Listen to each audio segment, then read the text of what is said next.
अंतर जगत में प्रवेश जल्दी से कैसे हो एवं उसी स्थिति में कैसे स्थिति बनी रह सकती है।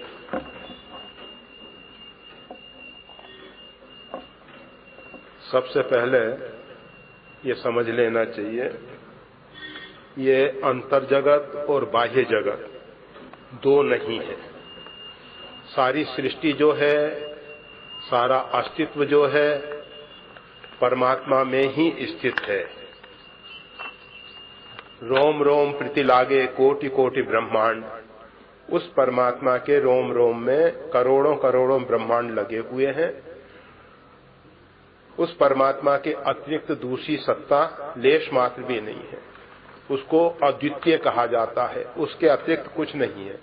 रामात् किंचिन न विद्यते तस्मात् राम स्वरूपम ही सत्यम सत्यम इदम जगत। इदम जगत, ये जगत जो है राम जी का ही स्वरूप है। विश्व रूप रघुवंशमणि करो वचन विश्वास।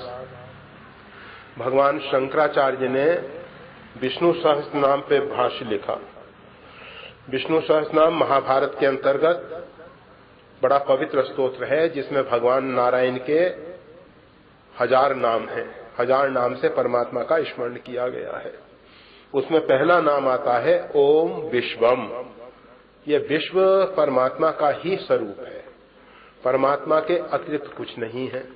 जब परमात्मा ही है तो परमात्मा में ये अंतर और बाह्य ये भेद नहीं किया जा सकता।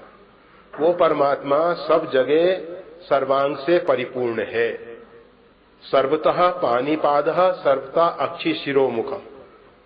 उस परमात्मा के सब जगह हाथ पैर नेत्र अर्थात सर्वांग से परिपूर्ण जो परमात्मा है।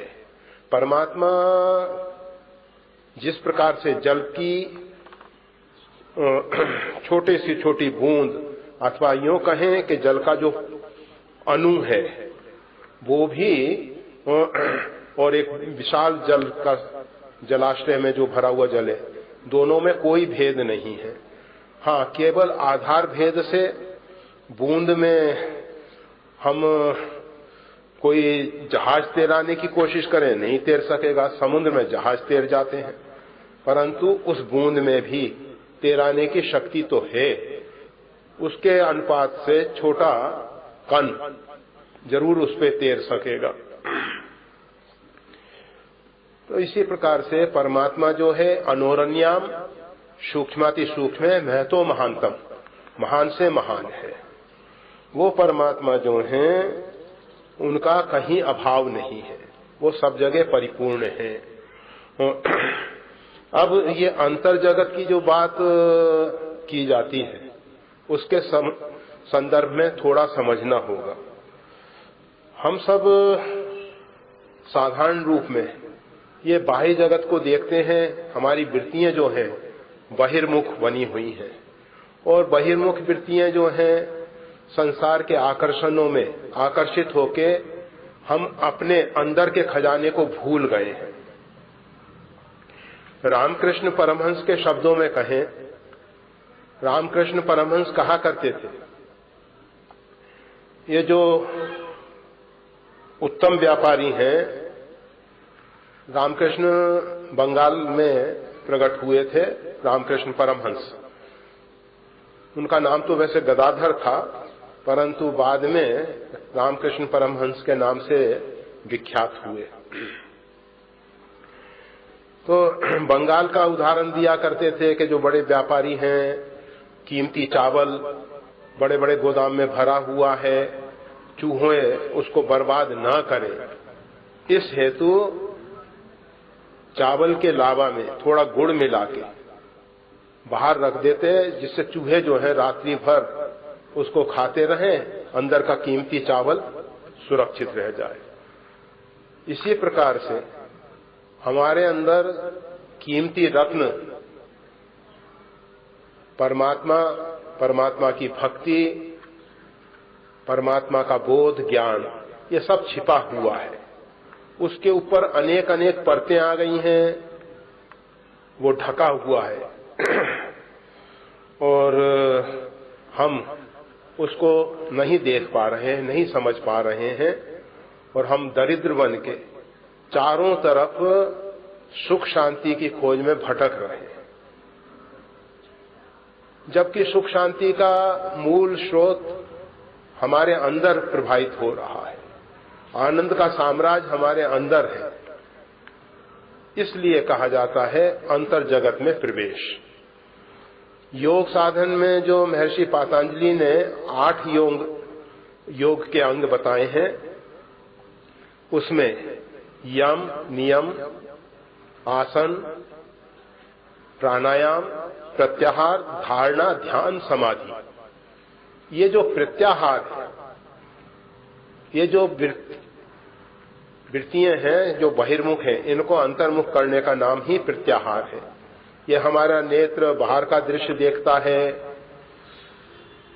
अंदर के दृश्यों से हम वंचित रह जा रहे हैं। अंदर का दृश्य अगर एक बार सही रूप से हमको देखने को मिल गया तो फिर ये बाह्य जगत का आकर्षण सब समाप्त हो जाने वाला है। अंदर का नाद, अनाहत शब्द, अनहद नाद एक बार हमको सुनने को मिल गया तो फिर ये बाहर के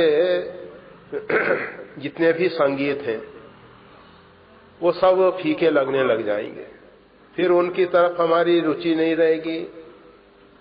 इसी प्रकार से प्रत्येक इंद्रियों के जो विषय हैं उनको अंतर्मुख करना है और वो अंदर का दिव्य रसास्वादन करें।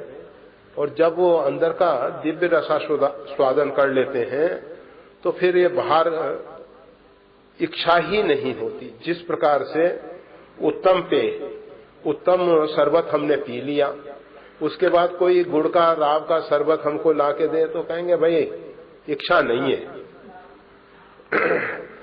क्योंकि उत्तम शरबत हम पी चुके हैं। इसी प्रकार से जब जीव उस दिव्यानंद को, परमानंद को पा लेता है, फिर उसको बाहर के जगत में आना अच्छा नहीं लगता। वैसे तो महापुरुष जो हैं, संत महात्मा जो हैं, अपने लिए नहीं, परमात्मा प्रकृति जो है इन महापुरुषों के द्वारा समाज का कल्याण कराना चाहती है। आप देखेंगे रामचरितमानस में भगवान शंकर जो हैं, मगन ध्यान रस दंड जुग पुनिमन बाहर की, ध्यान रस में ऐसे डूबे थे, पर उनको लगा कि अगर इसी प्रकार से अंतर्मुख बने रहे तो पार्वती जी के द्वारा जो प्रश्न किए जाएंगे और उनके समाधान में त्रिलोक को पावन करने वाली जो गंगा प्रवाहित होने वाली है वो समाज को नहीं मिल सकेगी। इसलिए उन्होंने अंदर से मन को बाहर किया। इसी प्रकार से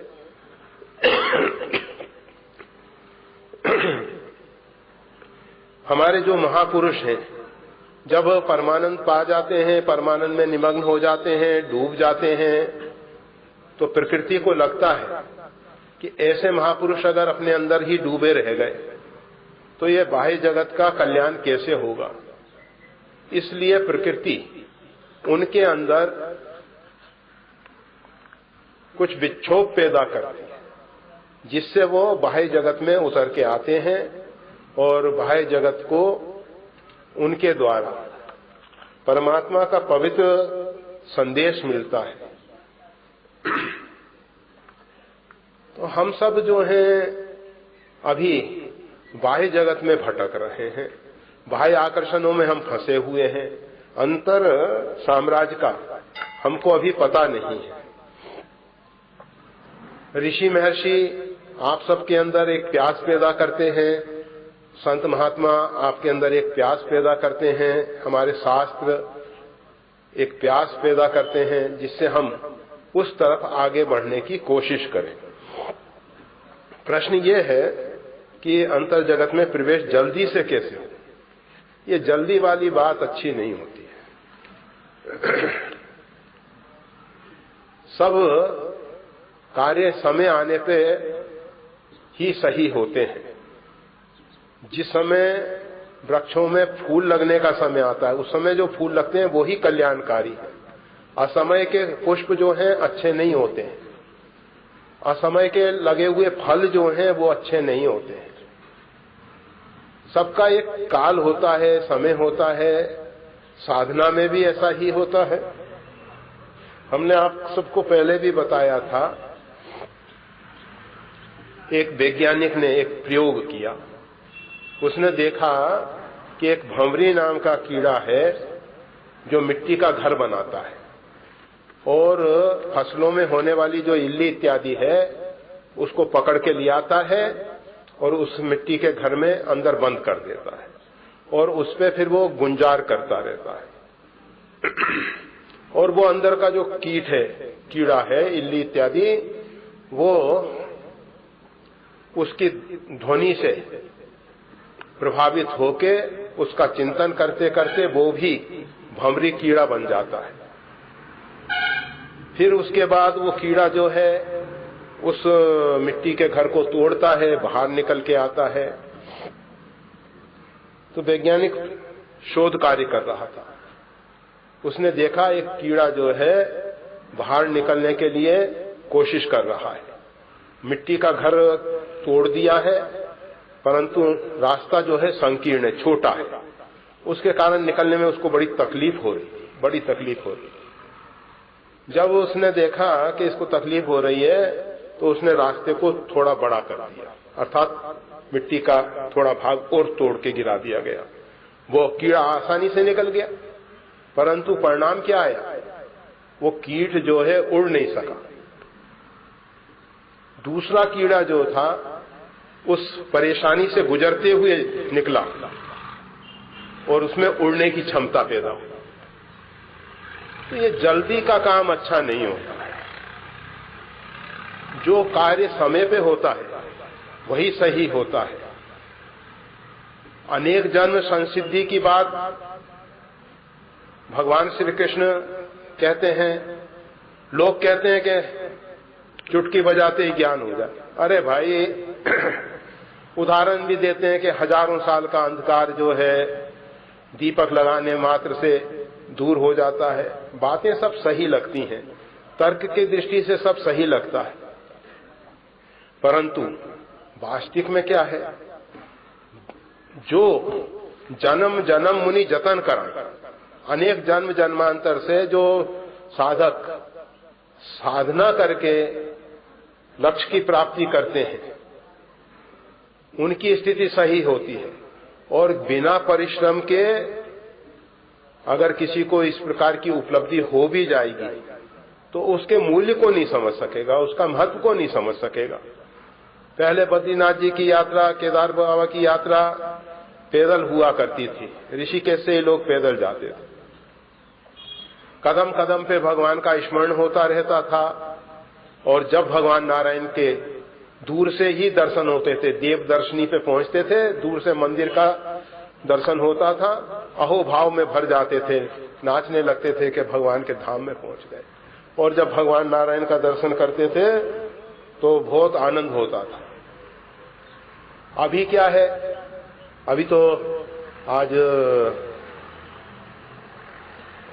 25 तारीख है, 27 तारीख तक बद्रीनाथ जी का पट खुला हुआ है। पहले यम द्वितीया पे और पट बंद हो जाता था। अभी केदार जी का तो वही नियम चल रहा है, परंतु बद्री विशाल के द्वार लंबे समय तक खोले गए। उसमें पहला ये विचार आया कि मार्गशीर्ष मासा नाम मार्गशीर्षो अहम। गीता में भगवान कहते हैं महीनों में मार्गशीर्ष महीना मेरा ही स्वरूप है। तो कहा कि भगवान नारायण का मार्गशीर्ष महीना है, बड़ा पवित्र महीना है, इसमें भगवान की कम से कम एक पूजा होनी ही चाहिए। तो मार्गशीर्ष की जो संक्रांत होती थी, वृश्चिक राशि पे सूर्य आते थे, तब भगवान नारायण की पूजा करके फिर पट बंद किया जाता था। अर्थात 16-17 नवंबर तक पट बंद होता था। परंतु इस बार एक नया प्रयोग किया गया है। उसमें भगवान का पट विवाह पंचमी तक, मार्ग शीर्ष शुक्ल पंचमी तक खुला रखा है और उस दिन भगवान का पूजन करके फिर पट बंद करने का विचार है।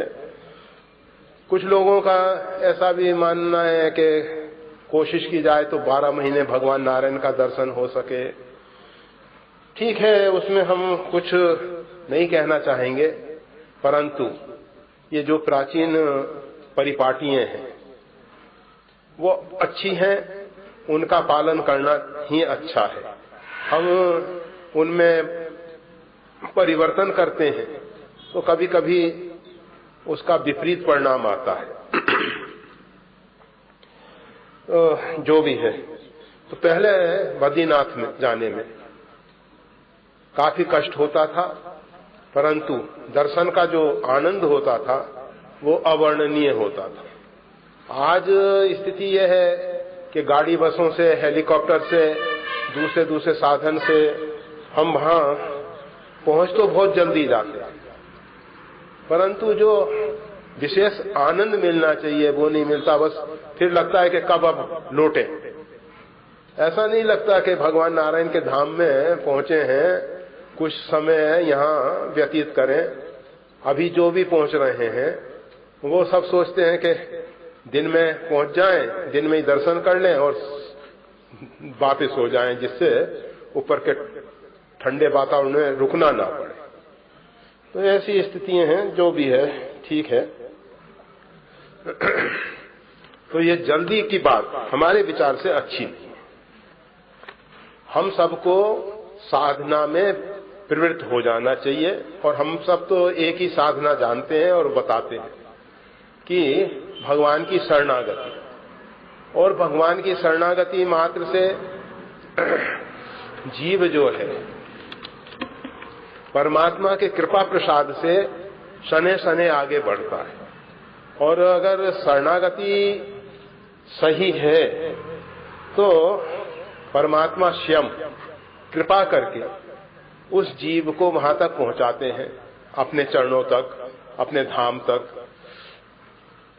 आप देखते हैं बिल्ली का बच्चा एक स्थान पे पड़ा म्याऊं म्याऊं करता रहता है और बिल्ली उसकी गर्दन पकड़ती है, एक स्थान से दूसरे स्थान पे ले जाती है, तीसरे स्थान पे ले जाती है। वो कोई चेष्टा नहीं करता जाने की, बिल्ली स्वतः ही ले जा रही है। वही बिल्ली जो चूहे की गर्दन पकड़ती है, चूहा मर जाता है, और अपने बच्चे की गर्दन पकड़ के वो भी मुंह में ही पकड़ के ले जाती है, परंतु बच्चे को लेश मात्र भी चोट नहीं लगती, लेश मात्र भी घाव नहीं होता, जबकि बहुत नवजात शिशु है तो कोमल है। तो हम ये कह रहे थे कि जो परमात्मा के आश्रित हो जाते हैं, पूर्ण रूपेण परमात्मा के लिए समर्पण कर देते हैं, जो परमात्मा की शरणागति स्वीकार कर लेते हैं, उनको दूसरी कोई साधना नहीं करनी पड़ती। परंतु ये जो शरणागति वाली बात है ये बड़ी कठिन है। शरणागति के विषय में हमारे ऋषि महर्षियों ने, हमारे आचार्यों ने कुछ सूत्र दिए हैं। वो कहते हैं खड्विदा शरणागति, 6 प्रकार से शरणागति होती है। शरणागति के 6 प्रकार, उसमें कहते हैं अनुकूलस्य संकल्पः, प्रतिकूलस्य वर्जनम। अनुकूल होने का संकल्प करें। हम परमात्मा की शरणागति स्वीकार करना चाहते हैं, हम परमात्मा के अनुकूल बने। आप देखते हैं अगर इंजन जो है ब्रॉड गेज का है और उसमें बोगी जो है, डिब्बे जो हैं नैरो गेज के लगा दें, मीटर गेज के लगा दें। अब तो धीरे धीरे नैरो गेज, मीटर गेज बंद होती जा रही है, परंतु पहले ये सब चलती थी, खूब चलती थी। तो इंजन तो ब्रॉड गेज का और बोगी डिब्बे जो हैं नैरो गेज के, मीटर गेज के लगा दिए गए, तो वो डिब्बे जो हैं उनकी हालत खराब हो जाएगी, सही चल नहीं पाएंगे, इंजन खींचेगा और उनकी हालत खराब। तो इसलिए शरणागति का सबसे पहला सूत्र आता है अनुकूलस्य संकल्पः। परमात्मा के अनुकूल बनने का हम संकल्प करें, मतलब दृढ़ निश्चय। संकल्प का मतलब ये नहीं कि हाथ में जल लेके छोड़ दिया। संकल्प का मतलब है दृढ़ निश्चय करें कि हमको परमात्मा के अनुकूल होना है। परमात्मा को क्या प्यारा लगता है, परमात्मा को क्या प्रिय है, परमात्मा के अनुकूल बनना है। तो जो परमात्मा को प्रिय है वैसा हम आचरण करें। परमात्मा को क्या प्रिय है, रामचरितमानस में एक सूत्र दे दिया। गोस्वामी तुलसीदास जी ने हम सबको एक सूत्र दिया, राम ही केवल प्रेम प्यारा, जान ले जो जानन हारा। अगर कोई व्यक्ति कुछ जानना चाहता है तो केवल इतना जान लो, राम ही केवल प्रेम प्यारा, भगवान को प्रेम प्रिय है। बस परमात्मा चाहते हैं कि आप परमात्मा से प्रेम करें। अब परमात्मा का प्रेम का मतलब ये नहीं है कि आप अपने घर में शालिग्राम रखे हैं, लालजी रखे हैं, केवल उनसे ही प्रेम करें। भगवान अपने भक्तों को समझ देते हैं, ज्ञान देते हैं। माता कौशल्या जी जो हैं श्री रंग भगवान की पूजा किया करती थी। उनके कुलिष्ट देव श्री रंग भगवान थे, जो आजकल श्री रंगम कावेरी के तट पर विराजमान है।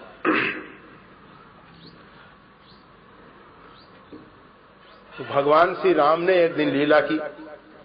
माता जी ने राम लला जी को स्नान इत्यादि कराया, पालने में लेटा दिया और भगवान नारायण की पूजा के लिए गई। स्वयं अपने हाथ से नैवेद्य तैयार किया, भगवान के लिए नैवेद्य समर्पित किया और नैवेद्य का थाल रख के आई के देख लें बालक, तो बालक को देखा तो बालक पालने में सो रहा है। फिर थोड़ा जप किया, जप करने के बाद पर्दा हटाया भगवान को जल दिखाने के लिए, देखा तो वहां बालक जो है रामलला जी जो हैं नैवेद्य आरोग रहे हैं, नैवेद्य ग्रहण कर रहे हैं। फिर पालने पे गई, वहां देखा बालक वहीं सो रहा है। वहां जो ये बालक देखा, मति भ्रम मोर की आन विषेखा, उनके मन में हुआ कि मेरे मति का भ्रम तो नहीं है। बारंबार देखा, ऐसा ही पाया। फिर भगवान जो हैं मुस्कुराए और मुस्कुराने के बाद उन्होंने अपना जो अद्भुत स्वरूप है उसका दर्शन कराया। उसमें माता जी ने देखा माया, भक्ति, जिसके कारण, माया के कारण जीव भवकूप में फंसा हुआ है, भक्ति जिसके द्वारा जीव परमात्मा के नजदीक पहुंच रहा है, परमात्मा के साथ जुड़ रहा है। सारी सृष्टि के सब रहस्य परमात्मा ने अपने अद्भुत रूप में वहां प्रकट कर दिए। इसी प्रकार श्रीमद् भागवत में आता है कि आप सब जानते हैं, लाला ने मिट्टी खाई, मैया ने, यशोदा मैया ने मुख खुलवाया और उसमें देखा तो अनंत अनंत ब्रह्मांड उनके मुख में दिखाई दिए। काकभूषण जी को देखेंगे तो उनको भी भगवान ने अपने उदर में अनेक अनेक ब्रह्मांडों का दिग्दर्शन कराया। तो भगवान बताते हैं कि देखो, मेरे को केवल एकमात्र इसी स्वरूप में नहीं देखो। परमात्मा जो है बहुत विराट है, बहुत बड़ा है। वो तो हम सबकी भावना के लिए कृपा करके अर्चा विग्रह के रूप में, लाल जी के रूप में आ जाते हैं, गोपाल जी के रूप में आ जाते हैं, शालिग्राम के रूप में आ जाते हैं। ये उनकी कृपा करना है, परंतु परमात्मा को उतना ही मानना सही नहीं है। परमात्मा जो हैं विभू हैं, व्यापक हैं। तो परमात्मा से प्रेम का मतलब ये होता है सबसे प्रेम कर। राम राज्य में सबसे बड़ा जो परिवर्तन आया उसका मूल सूत्र यही था, सब नर करहीं परस्पर प्रीति, सबके घर घर होई पुराना, रामचरितमानस विधिनाना। सबके घर घर में रामायण की कथा होती थी। भगवान श्री राम के समय, जिस समय भगवान का प्राकट्य भूमंडल पे हुआ, उस समय ही रामायण की कथा सबके घर घर होती थी। और रामायण के प्रभाव से और भगवान श्री राम के कृपा प्रसाद से सब नर करहीं परस्पर प्रीति, सब एक दूसरे से प्रेम करते। उसका परिणाम क्या आया? नहीं दरिद्र को दुखी न दीना। समाज में कोई दरिद्र नहीं रहा, कोई दुखी नहीं रहा, कोई दीन नहीं रहा। अगर हम सबसे प्रेम करेंगे, परमात्मा से प्रेम अर्थात सबसे प्रेम, और उसके लिए वो प्रेम कैसे प्रकट होगा? तो रामायण का पाठ करें, स्वाध्याय करें। रामायण का जो पाठ करते हैं, रामायण को जो समझते हैं, रामायण को जो अपने जीवन में चरितार्थ करते हैं, वो व्यक्ति सबसे प्रेम कर सकते हैं। और अगर सबसे प्रेम नहीं कर रहे तो समझ लेना चाहिए अभी इन्होंने रामायण को समझा ही नहीं है। राम जी को ही नहीं समझा, राम जी के चरित्र को नहीं समझा। पहला अनुकूलस्य संकल्पः, मतलब सबसे प्रेम करना। परमात्मा को प्रेम प्रिय है, इसलिए सबसे हम प्रेम करें। ठीक है कि परमात्मा जैसा स्वरूप जो बनाते हैं, उर्धपुंड तिलक करते हैं और हाथों में भगवान के आयुध धनुष्वान अंकित कराते हैं, अच्छी बात है। शंख चक्र अंकित कराते हैं, अच्छा है। जिस देवता की आराधना उपासना करनी है, तादृश्य बन के देवम भवेत देवम यजेत। जिस देवता की आराधना उपासना करनी है उसके सदृश बनना चाहिए। परमात्मा श्री राम उदार है। ऐसो को उदार जग माही, जेहि तन दियो ताहि बिसरायो। भगवान बहुत उदार है, बहुत उदार है। तो हमारे जीवन में उदारता आनी चाहिए।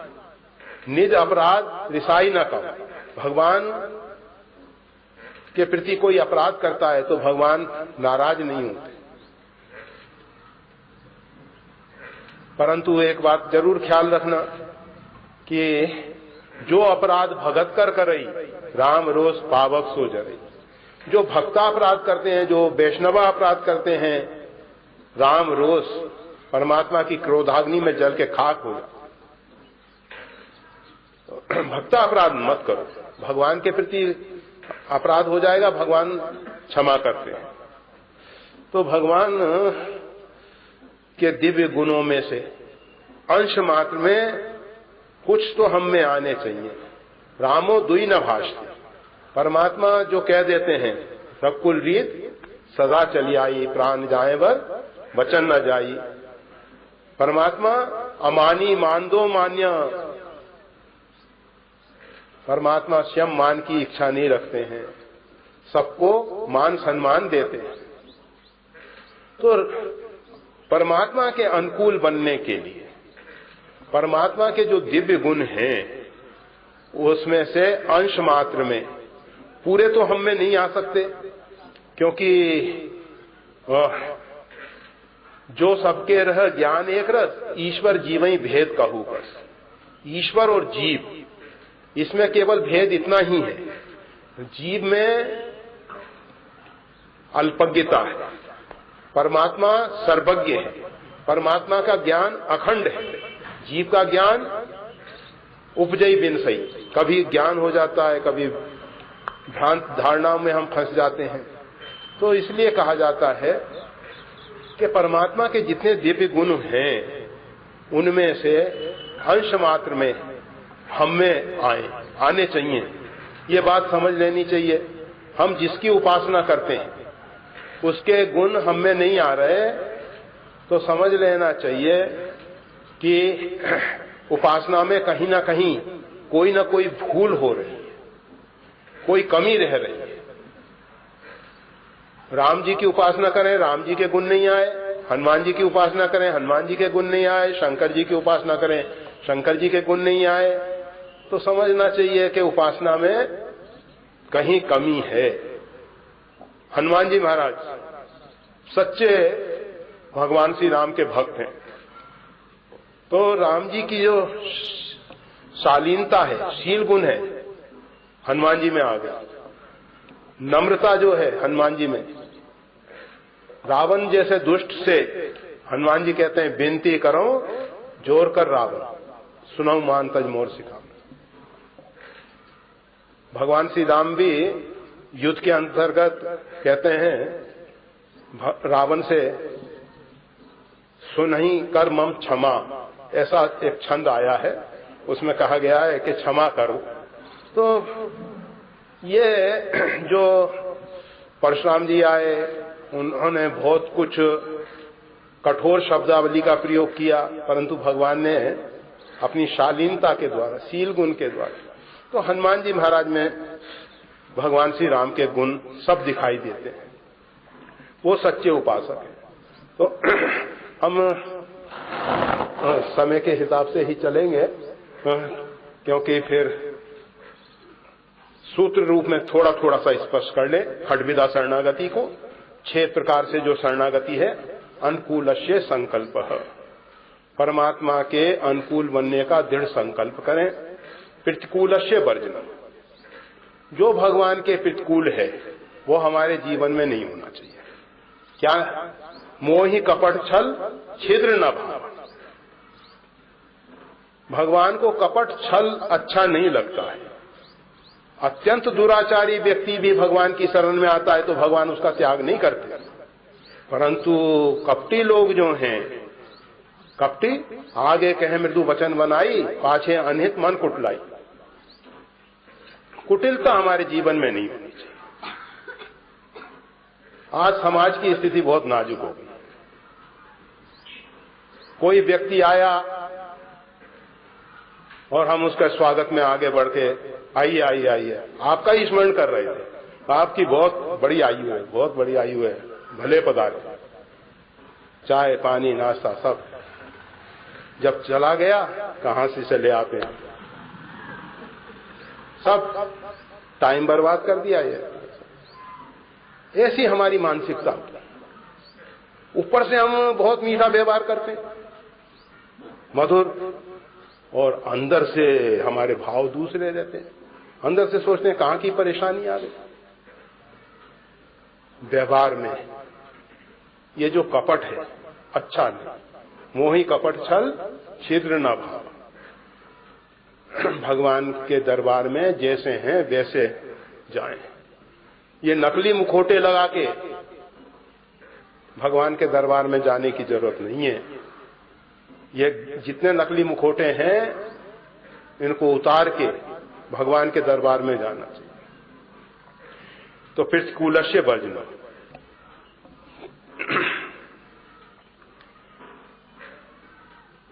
रक्षिष्यति विश्वासो। हम जिसकी शरणागति स्वीकार कर रहे हैं वो हमारी सब प्रकार से रक्षा करेंगे, इस प्रकार का दृढ़ विश्वास होना चाहिए।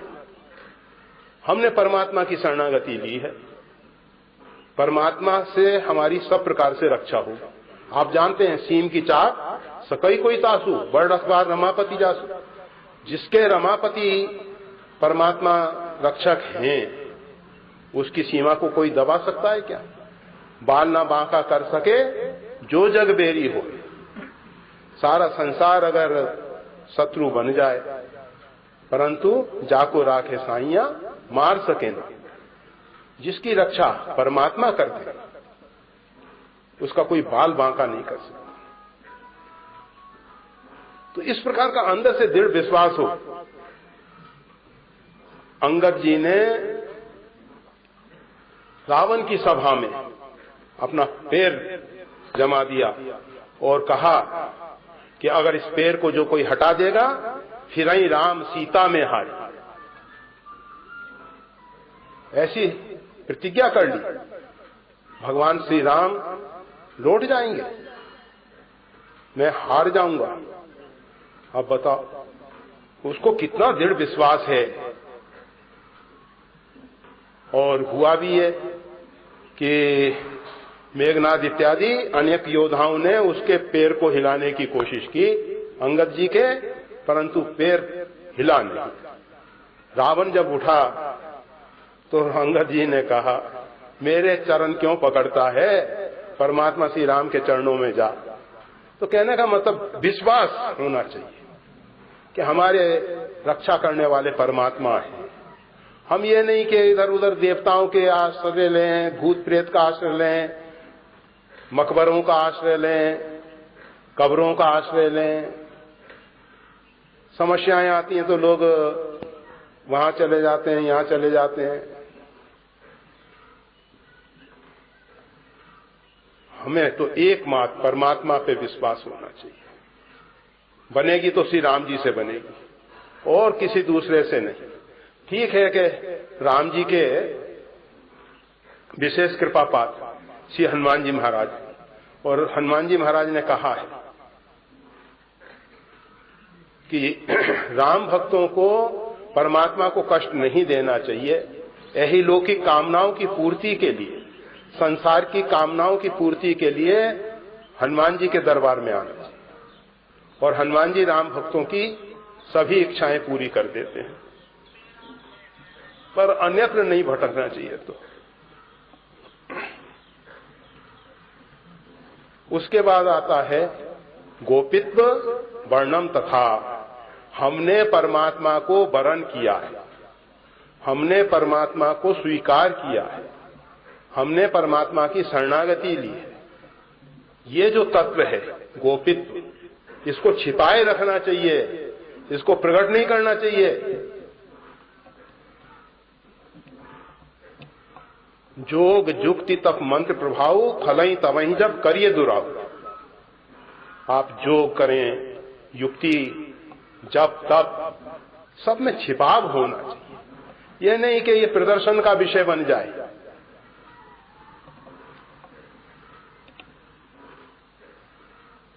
इसके बाद आता है आत्मनिक्षेप। अपने आप को परमात्मा के चरणों में डाल देना है।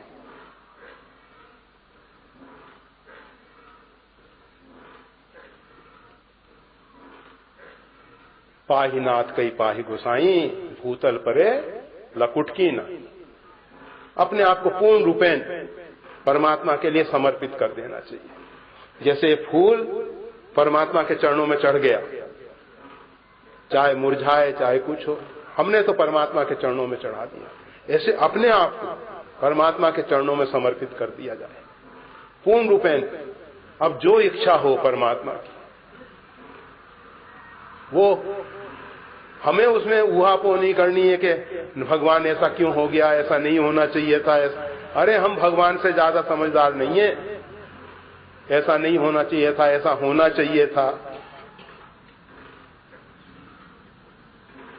लोग तो कहा करते हैं, कहीं पड़ोस में कोई दुर्घटना हो गई, किसी का जवान बच्चा मर गया, तो भगवान से जाके कहेंगे कि भगवान जैसा उसके साथ किया ऐसा किसी के साथ मत करना, नहीं तो समझ लेना हमसे। तो ये सब क्या भगवान के द्वारा पूर्ण रूपेण समर्पण। जाही विधि राखे राम, ताही विधि रहिए, मुख में हो राम नाम, राम से वहा। जाही विधि राखे राम, महलों में राखे चाहे झोपड़ी में बात, जिस भी परिस्थिति में परमात्मा रखे। हम तो परमात्मा के हैं। परमात्मा चाहें तो मान दिला दें, परमात्मा की इच्छा है तो अपमान हो। दोनों स्थितियों में हम उद्विग्न ना हो, विचलित ना हो, हमारी स्थिति बिगड़ने ना पाए। जिस भी परिस्थिति में परमात्मा ने रखा है, परमात्मा सब प्रकार से हमारा हित कर रहे हैं। कभी कभी देखा जाता है किसी को कड़वी औषधि देनी पड़ती है, किसी को मधुर औषधि देनी पड़ती है। औषधि मधुर है या कड़वी है? औषधि औषधि है।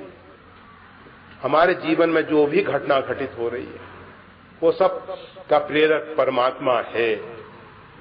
जिन व्यक्तियों ने परमात्मा के लिए पूर्ण रूपेण समर्पण कर दिया है, शरणागति स्वीकार कर ली है, उनका अहित अमंगल कभी नहीं हो सकता।